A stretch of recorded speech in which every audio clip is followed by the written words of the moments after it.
ക്രിസ്തുയേശുവിൻ്റെ നിസ്തുല്യ നാമത്തിൽ ശുഭസന്ദേശത്തിലേക്ക് സ്വാഗതം.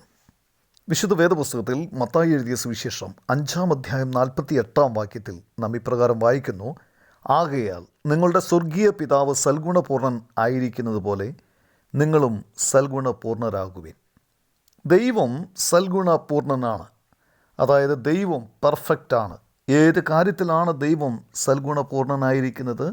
അവൻ എല്ലാറ്റിലും സൽഗുണപൂർണ്ണനായിരിക്കുന്നു.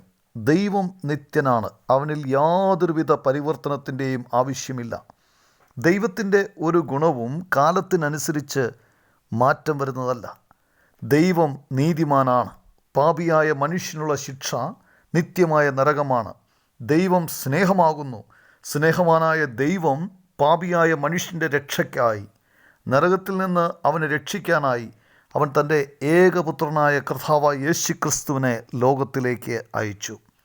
സർവമാനവരാശിയുടെയും പാപത്തിൻ്റെ ശിക്ഷ അവൻ ക്രൂശിൽ വഹിച്ചു. നമുക്ക് പകരമായി മരിച്ചു. 3-ാം ദിവസം മരിച്ചവരുടെ ഇടയിൽ നിന്നും ഉയർത്തെഴുന്നേറ്റു. കർത്താവായ യേശുക്രിസ്തുവിൽ വിശ്വസിക്കുന്ന ഏവർക്കും പാപക്ഷമ പ്രാപിക്കാം. ദൈവം ന്യായാധിപനാണ്.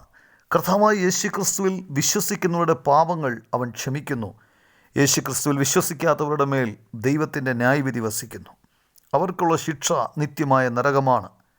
മഹാസ്നേഹവാനായ ദൈവം നിങ്ങൾക്കായി ഒരുക്കിയിരിക്കുന്ന ഇത്ര വലിയ രക്ഷയെ വിശ്വാസത്താൽ സ്വീകരിച്ച് അനുഗ്രഹിക്കപ്പെടുവാൻ സർവേശ്വരൻ നിങ്ങൾക്ക് കൃപ നൽകട്ടെ.